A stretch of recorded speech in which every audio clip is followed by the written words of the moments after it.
Apocalipse capítulo 12, leiamos dos versos 1 aos versos 9. Se o Senhor permitir, nós queremos fazer a exposição destes 9 versículos hoje pela manhã. Viu-se grande sinal no céu, uma mulher vestida do sol com a lua debaixo dos pés e uma coroa de 12 estrelas na cabeça. A mulher estava grávida e gritava com dores de parto, sofrendo tormentos para dar à luz. Viu-se também outro sinal no céu, e eis um dragão grande, vermelho, com 7 cabeças e 10 chifres, e nas cabeças 7 coroas. A sua cauda arrastou a terça parte das estrelas do céu, as quais lançou para a terra. E o dragão se deteve diante da mulher que estava para dar à luz, a fim de devorar o filho dela quando nascesse. Ela deu à luz a um filho homem, que há de governar todas as nações com cetro de ferro. E o filho da mulher foi arrebatado para junto de Deus e do seu trono. A mulher, porém, fugiu para o deserto, onde Deus lhe havia preparado um lugar, para que nele a sustentem durante 1260 dias. Então estourou a guerra no céu. Miguel e os seus anjos lutaram contra o dragão. Também o dragão e os seus anjos lutaram, mas não conseguiram sair vitoriosos, e não havia mais lugar para eles no céu. E foi expulso o grande dragão, a antiga serpente, que se chama Diabo e Satanás, o sedutor de todo mundo. E ele foi atirado para a terra, e com ele os seus anjos. Até aqui. Espírito Santo, que texto maravilhoso, que requer que o Senhor fale conosco, nos ensine o que está aqui revelado. Queremos sair daqui não apenas entendendo esse texto, mas aplicando ele em nossa vida. Nos ajuda nessa tarefa, em nome de Jesus. Meus irmãos, com o fim do capítulo 11, nós encerramos a primeira grande parte de revelações de João no livro de Apocalipse. Você que participou semana passada viu que no trecho final do capítulo 11, dos versos 15 ao 19, João condensa toda a história da revelação em 4 versículos. E ele fala como a história vai terminar, encerrando assim a primeira parte do livro. João explica o que vai acontecer na história da redenção. Você pode afirmar, sem medo nenhum, que Apocalipse, quando alguém perguntar para você assim, irmão, como é que Apocalipse se divide? Você pode falar em 2 partes. A primeira delas é do capítulo 1 ao capítulo 11.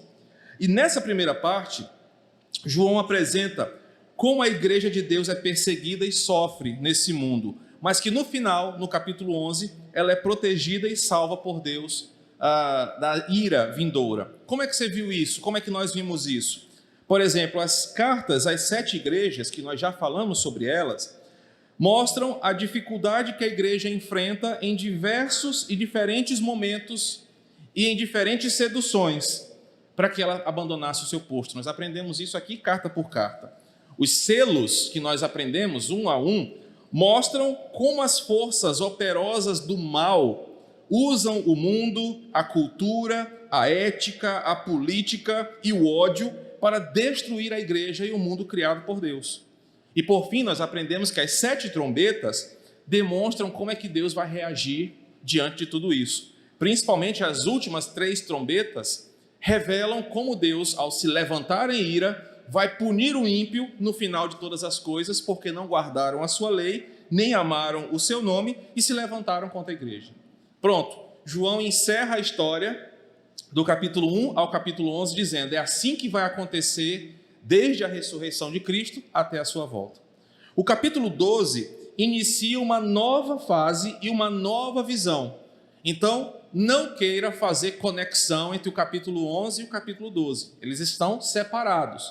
Mas o que João vai fazer agora é dizer o seguinte, se no capítulo 1 ao 11, o inimigo da igreja era o mundo, era a cultura, era as forças desse mundo, movidas pelo diabo, do capítulo 12 até o final do livro, ele vai mostrar como que o próprio Satanás e os seus demônios perseguem a igreja.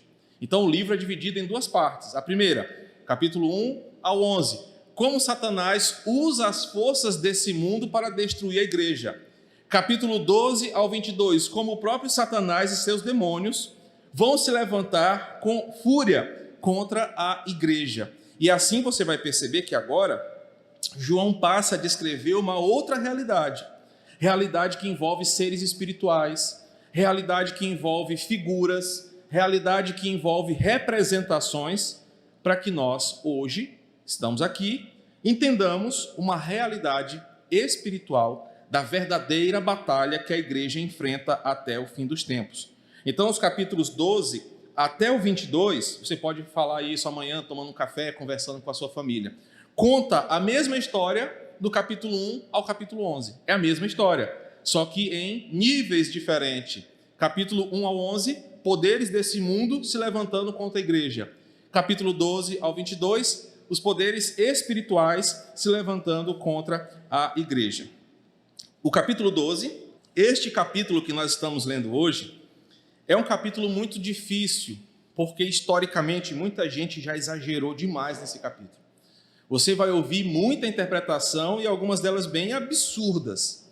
Mas o que esse capítulo nos diz hoje? É a explicação de como o diabo é a origem mais profunda da perseguição contra a igreja. Qual é a finalidade de João no capítulo 12? Mostrar como que Satanás é a principal força contra a igreja. Então nós vamos perceber que ele é a personificação que causa sofrimento, dor, perseguição, angústia e toda sorte de mal contra os eleitos de Deus ao longo das eras. Qual é a finalidade de João no capítulo 12? É começar essa nova fase dizendo: as perseguições, as dores, as lutas que vão acontecer com a igreja desde que Jesus ressuscitou até que ele volte, tem um responsável maior, que usa todas as outras coisas. Quem é esse cara? Ele é o próprio Satanás. Então você vai perceber na unidade de hoje que Deus protege o seu povo contra Satanás, que vai atacar vorazmente a igreja de Cristo. E aí nós vamos perceber que o capítulo 12, ele não vai botar pânico em você. Tem muito crente que tem medo de Satanás mais do que qualquer outra coisa. Eu já disse para vocês que existe o crente que é pan-satanista. O que é isso? Ele morre de medo do diabo. Está assistindo de noite televisão, a casa com as luzes tudo desligada, né? Porque luz está caro, está só televisão. Aí de repente o galão na cozinha faz o quê, Brian? Aí o cara pensa: meu Deus, é um demônio. Cai uma panela do armário, Satanás está furioso contra a gente. Então, a intenção do capítulo 12 não é te botar medo. Por quê? Embora ele vá mostrar que Satanás é um ser voraz, você vai perceber um detalhe: ele é derrotado em todas as suas tentativas contra a igreja. Para quê? Para que a igreja saiba o seguinte: Satanás existe? Sim. Ele é essa Coca-Cola toda que os neopentecostais falam? Não. Ele é um derrotado por natureza. Por exemplo, no versículo 5, o diabo tenta devorar o filho da mulher, mas Deus o arrebata para o seu trono e protege. Satanás perde. Deus 1, Satanás 0. No versículo 9, Satanás luta contra Miguel e contra os seus anjos, mas ele perde de novo. Deus 2, Satanás 0. Está parecendo até o Vasco, né? Satanás persegue a mulher no deserto, versículo 6. Mas Deus livra a mulher. Satanás perde de novo e o povo de Deus ganha, 3-0. No versículo 15, Satanás quer afogar a mulher para tentar matá-la, mas a terra engole o rio que ele lança e a serpente fracassa, 4-0. E por fim, Satanás, no versículo 17, se levanta contra os filhos da mulher, mas mais uma vez ele perde. Satanás é um perdedor nato, ele nunca vencerá. O que o capítulo 12 nos ensina? Existe o inimigo, ele vai se levantar, mas ele sempre vai perder. Por isso eu e você, irmãos, não devemos andar temerosos contra o diabo. Tem crente que sequer ora alto, aprendeu-se uma coisa, um folclore evangélico sem base bíblica. Pastor, eu vou orar só em mente aqui para Satanás não ouvir minha oração. Por que esse medo de Satanás ouvir sua oração? Será que Satanás tem esse poder todo de proibir que a sua oração chegue ao Pai Nosso que está no céu a ponto de a vontade de Deus não acontecer? Esse não é o diabo da Escritura. Esse é o diabo que os neopentecostais criaram, que é um ser mais poderoso do que a Escritura apresenta. Apocalipse 12 vai dizer o seguinte: existe um responsável que vai tentar contra a igreja enquanto ela estiver aqui. Ele vai fazer várias coisas, mas ele é derrotado. Ele já foi vencido na cruz, e nós vamos perceber isso hoje na história que João conta no capítulo 12. Então vamos tentar ver os detalhes dos versículos 1 ao 9 nessa manhã. O texto começa nos versículos 1 e 2, chamando a nossa atenção para uma grande maravilha, ou um grande sinal que foi visto. Versículo 1, viu-se um grande sinal no céu. Esta expressão vai aparecer outras vezes agora, e toda vez que ela aparecer, vai se referir a uma atividade espiritual, ou de Deus ou diabólica. Ou seja, João está dizendo, aconteceu uma grande coisa que pôde ser vista em todo lugar, por todo mundo. E o que ele viu é exatamente o que ele vai contar. Os personagens aqui não são literais. Como eu já expliquei para vocês, os personagens aqui fazem parte de uma visão espiritual que João está tendo. E o que ele está vendo aqui são símbolos, figuras representativas. Em uma das nossas aulas eu expliquei o que significa o simbolismo representativo, que é esse caso aqui, diferente do simbolismo descritivo, que é o outro caso que não entra aqui. O João está vendo uma imagem, uma figura, uma representação. Então a mulher aqui não é uma mulher de verdade, e o dragão não é o dragão lá da caverna do dragão, e muito menos ele é tão grande assim que o rabo dele vai derrubar as estrelas. A gente vai entender o que isso significa. Eu preciso começar dizendo para você que se você veio do catolicismo romano, você com certeza, se era um católico fiel, daqueles que ia mesmo na missa, ouviu dizer que essa mulher aqui é Maria, mãe de Jesus. Mas não temos, historicamente, nenhuma base bíblica que diga que essa mulher aqui relatada no versículo 1 e 2 é Maria, mãe de Jesus. Os católicos romanos, desde o século IV, defendem que essa visão aqui é de Maria para fundamentar uma doutrina chamada Mariologia. E o que essa doutrina explica? Que Maria, ela é tão santa, tão poderosa como Jesus. Mas nós percebemos que dentro da ortodoxia cristã, esse texto não condiz com a própria realidade que Maria fala sobre si. Para você entender o que eu digo melhor, chegue na sua casa hoje à tarde e leia Lucas capítulo 1. Você vai perceber que Maria fala o seguinte: eu sou uma humilde serva, e ela chama Jesus de seu Salvador. Ora, se ela reconhece como uma pecadora humilde e fala que Jesus é seu Salvador, logo Maria não é santa aos moldes do catolicismo romano. Ela é uma bem-aventurada, ela é uma mulher única na história, porque fora a partir dela que fora gerado o ente santo chamado Jesus, o Filho de Deus. Mas o texto aqui não fala de Maria, por ela mesma reconhecer a sua postura humilde, servil e, assim como nós, necessitar de um Salvador. Outros teólogos vão afirmar que essa mulher aqui é Israel, no Antigo Testamento.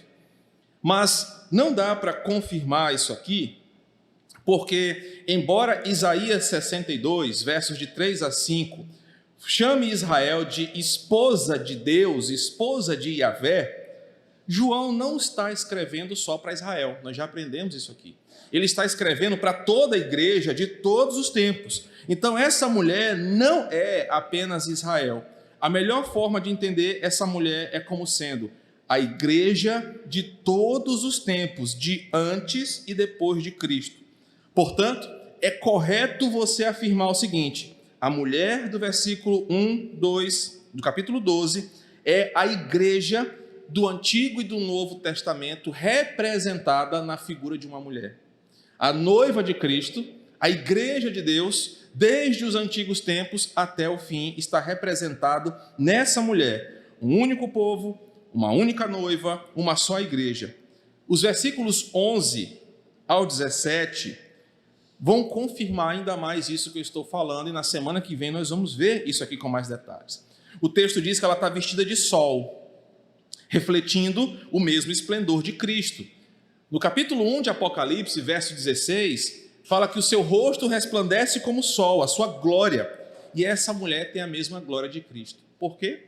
Porque a igreja reflete a glória de Cristo. O povo da aliança reflete a glória daquele que é o seu Senhor. Então essa mulher está vestida com a glória de Cristo, com uma coroa em sua cabeça e a lua debaixo dos seus pés, demonstrando o poder grandioso da igreja que vai herdar os céus como co-herdeiros de Cristo. Alguns dizem aqui que a ideia da coroa, a roupa e os seus pés sobre a lua significam a vitória final sobre o mundo das trevas. Apocalipse 2, versículo 10. Então a mulher aqui representa essa igreja que, desde antigamente até os últimos dias, é chamada de mãe do povo de Deus. A igreja é a mãe, é a mulher, é a noiva, é a esposa do povo de Deus no Antigo e no Novo Testamento. E observa como faz um certo sentido. É essa mulher, a igreja, é dessa comunidade do pacto, do povo eleito, que vai nascer o Messias. Jesus vem de uma linhagem, desde os primórdios, de um povo separado para o nascimento do Messias. O versículo vai dizer que ela estava grávida, o versículo 2, e quem está no seu ventre é aquele que vai governar sobre todas as nações. A igreja, a mulher aqui, o texto fala da mulher que vai trazer Cristo a esse mundo. Então a mulher não é Maria, mas é o povo da aliança que por vezes Satanás tentou atrapalhar, nós vamos ver isso aqui, mas que consegue dar luz ao Messias, o Redentor de todas as coisas. Então o versículo fala que ela estava sofrendo dores de parto, ela estava grávida, gritava com dores de parto, sofrendo tormentos para dar à luz. Essas dores, esse sofrimento que são aqui mencionados, referem-se a toda a dificuldade que o povo de Israel, a comunidade da aliança, teve para se manter firme ao longo dos anos. Nós já estudamos aqui vários momentos onde a igreja quase acabou. No Antigo Testamento, vou lhe dar alguns exemplos. Quando, por exemplo, no livro de Juízes, por vezes, o povo de Israel quase acabou na mão dos inimigos. Aí Deus levanta um libertador, e esse libertador salva o povo. Antes disso, lá no Egito, Êxodo capítulo 2, o povo estava perecendo na mão do Egito. Deus levanta um libertador para libertar o povo. Mais na frente, Saul tenta diretamente matar Davi, uma das linhagens diretas de Jesus. Em outro momento, Amã tenta acabar com os judeus na Pérsia para que o povo não perpetue a sua história, a sua tradição. Em outro momento, os povos da Babilônia exilam os judeus e tentam acabar com a cultura de Israel. O diabo, a vida inteira, tentou destruir a noiva de Cristo. Ele tentou com o próprio Jesus. Ele não quer que a história continue, então ele se levanta e o versículo 2 fala que essas dores de parto, sofrendo tormentos para dar à luz, é a ideia de que a igreja sempre teve uma dificuldade em se manter viva e que o diabo sempre atacou para que ela não chegasse a esse objetivo. Mas aí vem os versículos 3 em diante. João agora vai descrever outra parte da visão. Observe como começa o versículo 3. Viu-se também outro sinal no céu. E olhe para mim para você entender bem. Imagina que você tem duas telas de computador, né? Se João tivesse essa tecnologia, seria assim. Ele olha para uma primeira tela e vê essa mulher. E entende essa mensagem. Mas aí ele olha para essa outra tela e vê essa outra figura, essa outra imagem, que ele vai descrever dos versículos 3 ao 9. E aqui ele vai relatar a história de um grande dragão. Mas me permita mexer um pouco com a ordem do texto, para que a gente entenda melhor o que ele quer dizer. Eu já expliquei para vocês que ocidentais e orientais têm diferentes formas de entender as coisas. E João está vendo uma outra figura. Agora o personagem central é um grande dragão. Mas para que você entenda melhor, vamos para o versículo 7 ao 9 e depois nós vamos do 3 ao 6. E aí você vai ver como faz mais sentido. João está vendo um grande dragão, mas é preciso saber de onde ele vem, quem é esse cabra. Porque no versículo 3 ele já está ali atacando, já está devorando e destruindo. O versículo 7 conta a origem desse ser. E começa assim: então estourou a guerra no céu. Por não sabermos, teologicamente, quando a rebelião angelical aconteceu, nós só sabemos, baseados em Colossenses capítulo 1, que ela foi antes da criação das coisas visíveis. Mas antes que o tempo fosse tempo, houve uma rebelião no céu. E aí agora João vai descrever que nesse tempo determinado, uma rebelião surgiu nos céus, no mundo angelical. 2 grupos batalharam para defender uma causa. Observe o versículo 7. Então estourou a guerra no céu. Miguel e seus anjos lutaram contra o dragão. Também o dragão e seus anjos lutaram, versículo 8, mas não conseguiram sair vitoriosos. João vê uma guerra que acontece entre 2 grupos para defender uma causa. E qual é a causa? A honra de Deus. Nós vamos perceber que esse dragão e os seus anjos se levantam no céu para atacar Deus e sua autoridade. Mas, pastor, como é que o senhor sabe disso? Porque o nome Miguel significa, literalmente, quem é como o nosso Deus? Quem pode se igualar a Deus? Quem é como o Senhor? E o nome do anjo dá o teor da batalha. A batalha surge porque alguém diz: eu posso ser maior do que Deus. Eu quero o lugar de Deus, eu sou melhor do que ele. Miguel e os seus anjos se levantam para defender o ataque do dragão, que deseja ocupar o lugar divino e ser igual a Deus. A batalha no céu é algo tão grandioso que João vê como um grande sinal, um sinal que ele vê nos céus. E aí o dragão tinha um exército a seu favor. Quem são esses exércitos? Quem são os personagens desse exército? São anjos de Deus, criados da mesma forma que o dragão aqui, do que a mesma forma que os demais, mas que foram enganados para se juntarem ao dragão. E foi assim que o dragão fez o seu time. Ele foi enganando pessoas. Olha, nós vamos nos levantar contra Deus. Na hora que Deus for no banheiro, a gente começa um motim. A gente ataca e aí eles não vão imaginar e nós vamos vencer. E Satanás começou a seduzir outros anjos que escolheram ir para o seu lado. Mas quando a rebelião começou, nós não temos detalhes de como isso aconteceu, Miguel e seus anjos se levantaram e atacaram o dragão e o seu exército, que são anjos caídos que se propuseram na causa do dragão. A batalha é feroz, Miguel vence, derrota o inimigo, e observe o final do versículo 8. Não havia mais lugar para eles no céu. Isso representa a expulsão do diabo, do dragão, ainda não temos o nome dele, expulso da presença santa de Deus. Por quê? Porque ele se corrompeu em pecado.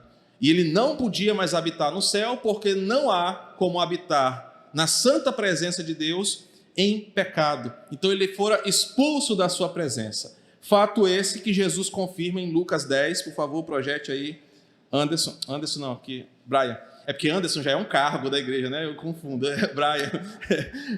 Brian, por favor. Lucas 10, 18. Fato esse que Jesus confirma um determinado momento, Satanás foi expulso do céu, porque no seu coração se achou corrupção. A expressão não havia mais lugar para eles no céu explica mais uma vez o teor da guerra, a perda da santidade e o surgimento do pecado na vida do dragão e dos seus anjos. Observe um outro ponto importante, que João 8:44, vai nos mostrar um detalhe importante. Na presença de Deus, o pecado, a mentira, o dolo não pode habitar. E a rebelião angelical, movida pelo pecado da inveja e do orgulho, foram uma das causas da expulsão de Satanás. Observem que Jesus vai falar: o diabo é mentiroso desde o princípio, ele é o pai da mentira, o coração dele fora tomado pelo pecado e por isso houve essa guerra. O que João está explicando aqui? Como na história do mundo surgiu o grande adversário da igreja. Bem, ainda preciso dizer que quando eles foram expulsos do céu, eles se tornaram anjos caídos. Daí a expressão anjos caídos, que posteriormente se transformam em demônios. Quem são os demônios dentro da teologia bíblica? São esses anjos que perderam o seu estado original. Eles foram expulsos dos céus e, uma vez expulsos, caídos, é a ideia de foram lançados sobre a terra, eles não estão mais com santidade do seu estado original, mas se corromperam seguindo esse dragão. João está dizendo o seguinte: sabe a causa da dor, do sofrimento, da perseguição? Existe um personagem, é o dragão e os seus anjos. E aí ele começa explicando de onde eles vieram, como eles se tornaram isso. E agora, versículo 9, João vai dar 5 nomes para esse anjo rebelde, que vão definir quem ele é. Observe. E fora expulso, primeiro nome, o grande dragão. Segundo nome, antiga serpente. Diabo, Satanás, sedutor de todo mundo. E cada um desses nomes é importante para nós. Grande dragão, uma figura com grande poder, mitológica, compreendida desde os tempos mais antigos como um grande terror. Já no livro de Jó, o livro mais antigo da Escritura, existia uma concepção de que existia um animal mitológico, e dentro da história da crítica textual se diz o seguinte: todo mito é baseado em uma pequena verdade. Então, possivelmente, a palavra dragão, que era traduzida como um grande réptil, essa é a tradução da palavra dragão, um grande réptil, um monstro marinho assombroso que devorava embarcações e grandes animais, existiu em algum tempo. A palavra dragão, assim como a palavra serpente, na tradução do hebraico significa grande réptil marinho. Daí a ideia de que esse animal mitológico, um grande dragão, era um animal poderoso e terrível.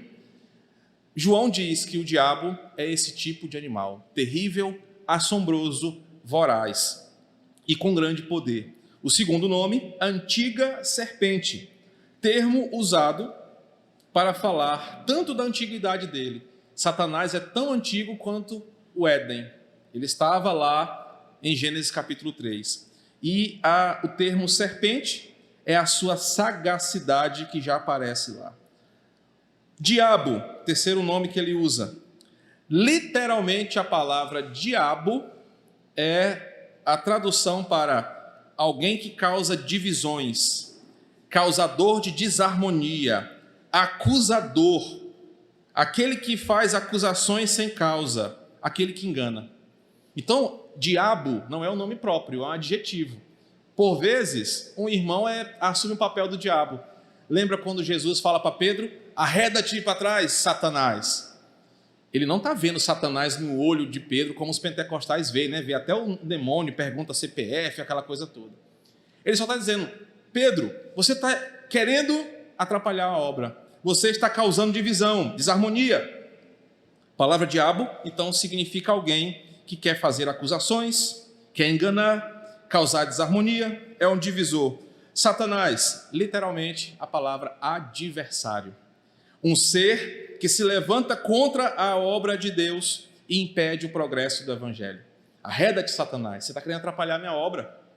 Então, às vezes, quando você chamar um irmãozinho que está te aperreando aí de Satanás, né, vai fazer mais sentido agora, mas não chama não. Ora por ele, abençoa, canta um louvor, que vai dar tudo certo. O último termo, sedutor de todo mundo.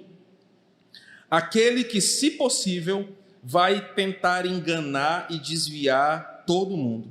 Ele fez isso com o próprio Jesus. Essa descrição mostra como Satanás age.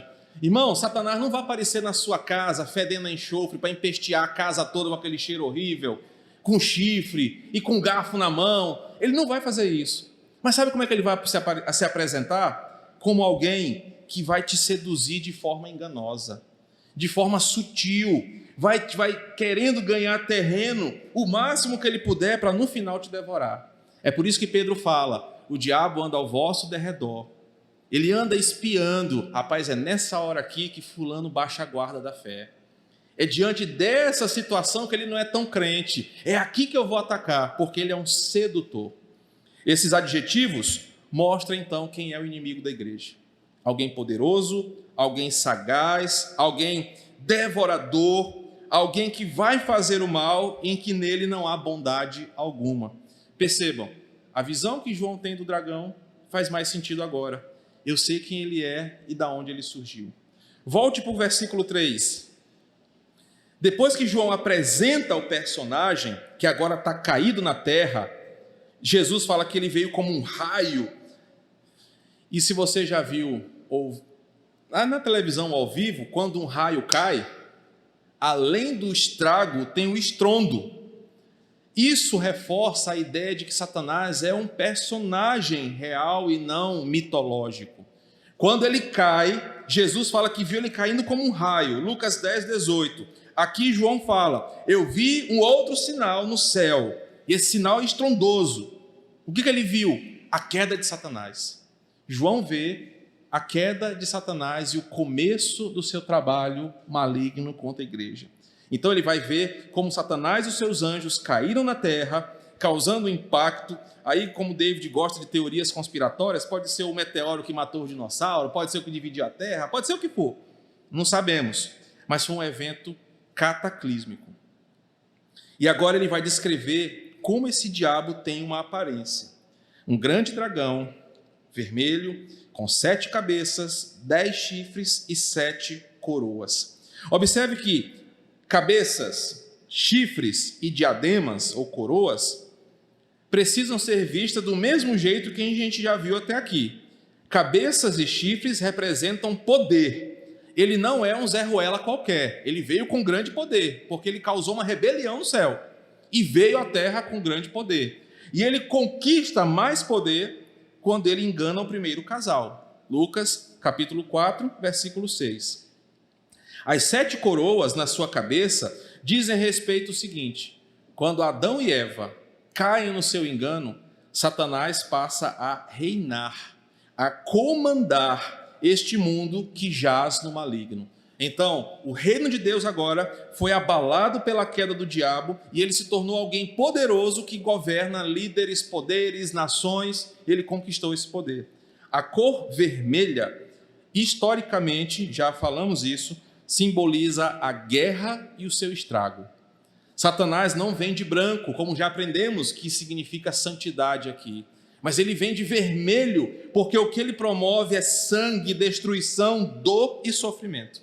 Satanás é um dragão grande, vermelho, com 7 cabeças, 10 chifres e 7 coroas. Um ser poderoso, caído, mau, que vai fazer de tudo que ele puder para atrapalhar a mulher, a noiva, a igreja, de conseguir dar a luz ao seu filho. O versículo 4 mostra como que ele opera o poder nesse mundo. A gente pode pensar assim, pastor, Satanás é só um, a gente é um bocado. Tem um ditado aí que a gente fala no Quatrá, que mamoeiro é grosso, mas é oco. Vamos partir para cima dele. Só que o diabo ele tem um exército, e é assim que ele age. Observa que o texto fala que ele tinha anjos que lutaram em seu favor. O versículo 4 explica quem são. A sua cauda arrastou a 1/3 parte das estrelas do céu, as quais lançou para a terra. Quem são essas estrelas? Nós já aprendemos que a palavra estrela, no capítulo 9, pode também significar seres espirituais. Então, o que o versículo 4 está dizendo? Satanás seduziu e enganou, porque é isso que ele faz, um grande número de anjos que se compara a 1/3 parte do céu e que ele arrastou para si e que depois da sua derrota eles foram expulsos do céu. Ou seja, uma fração dos anjos que Deus criou caiu, se tornaram demônios. E esses demônios agem em favor de Satanás. Isso significa o seguinte: se o diabo for bom de matemática, ele é meio burro, se fosse esperto ele não tinha feito o que fez. 1/3, eu aprendi isso na escola, e olha que eu não estudei muito, é menor do que 2/3. 2/3 é mais gente do que 1/3. Numericamente, Satanás não tem como vencer. Então, de forma nenhuma, o império das trevas conseguirá êxito contra o reino celestial. Isso mostra, João diz o seguinte: o inferno é numeroso? É real? Mas é menor do que o reino de Deus. Porque a maior parte dos anjos não se deixou enganar. E outro detalhe, você vai aprender hoje que anjos caídos se tornaram demônios, mas eles não podem se multiplicar. Anjos são assexuados, eles não se reproduzem, eles foram criados num número específico, portanto, não tem lá uma maternidade no inferno que está nascendo mais demônios, são aqueles lá. E por isso, quando a igreja cresce e avança, mais o reino das trevas fica desesperado.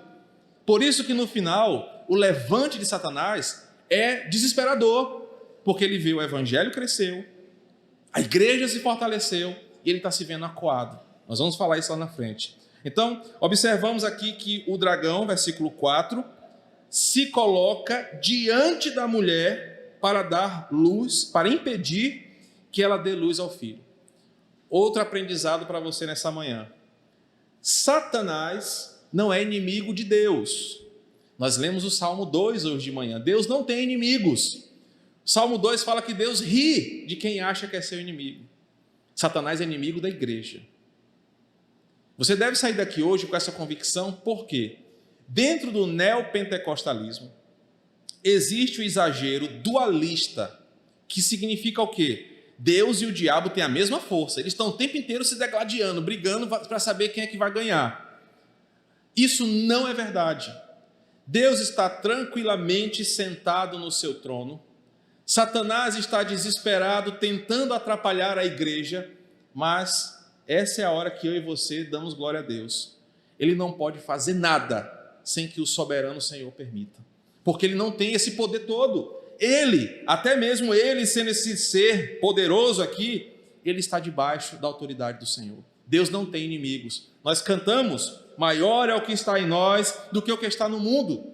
Não há inimigos para Deus. Observa o versículo 4. Ele se levanta contra a igreja. Por isso, meu querido jovem, meu querido idoso, criança, adolescente e adulto, Satanás vai fazer de tudo para você abandonar a fé.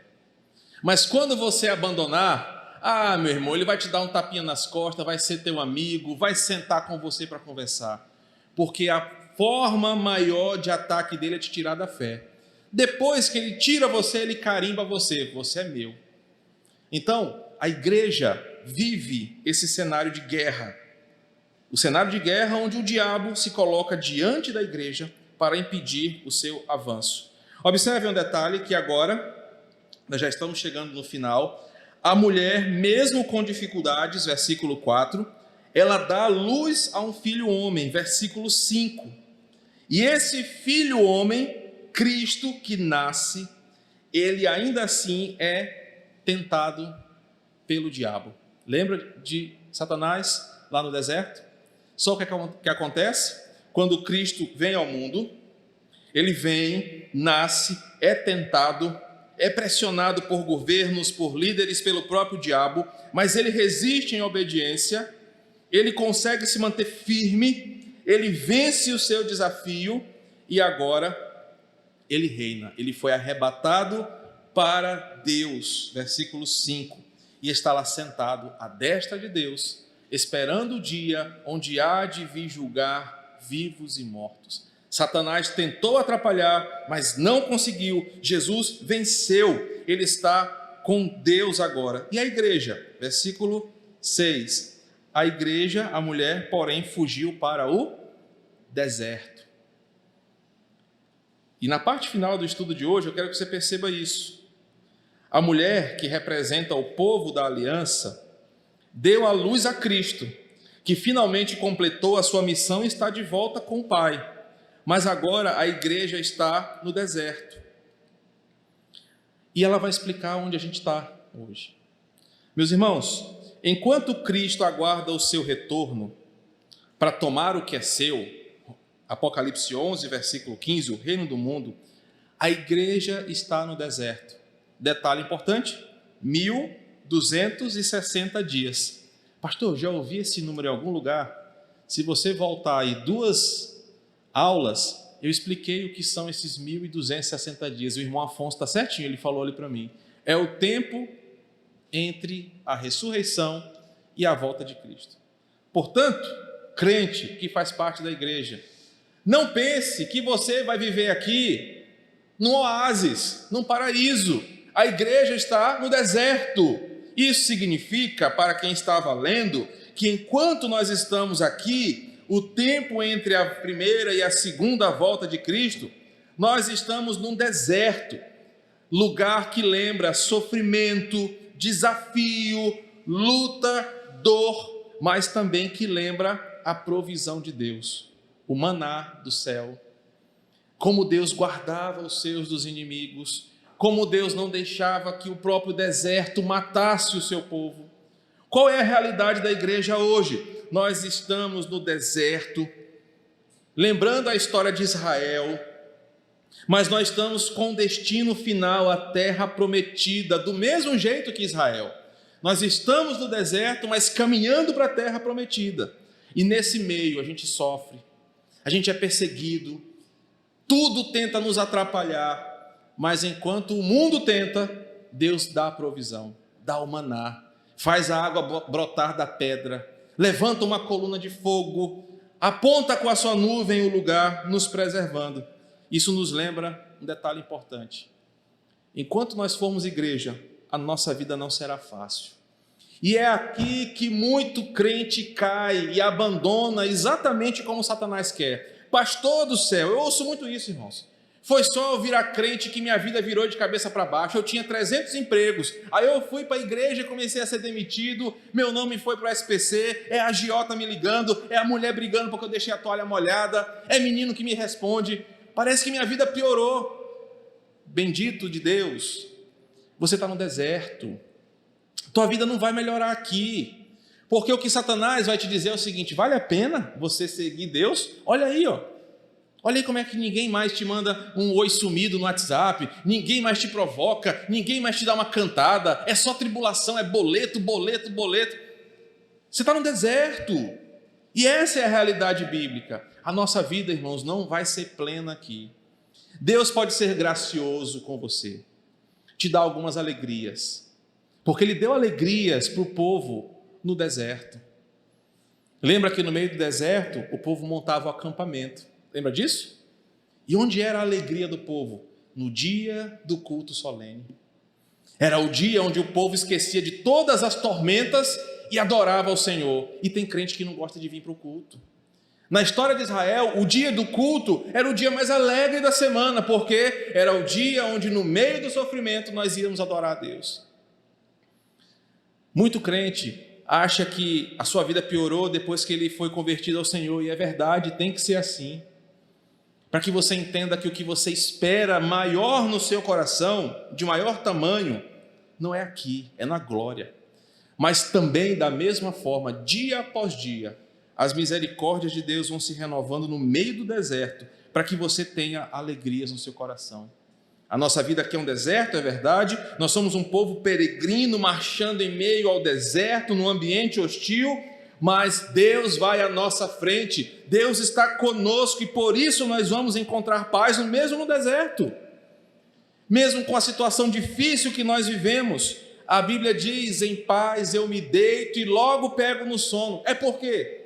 Porque quem está sobre nós é aquele que não dorme, é aquela sentinela que não vacila, é aquele que abençoa o seu povo. Quantas vezes o povo na história de Israel não se viu rodeado de inimigos, mas Deus guardou o seu povo. Meu irmão, se você está no deserto e a tua vida está de cabeça para baixo, saiba que isso significa que você está no caminho certo. E saiba que Deus está preservando você, te levando para o lugar que Ele preparou, mas que não é aqui. O lugar que você vai chegar é no céu, porque Ele prometeu.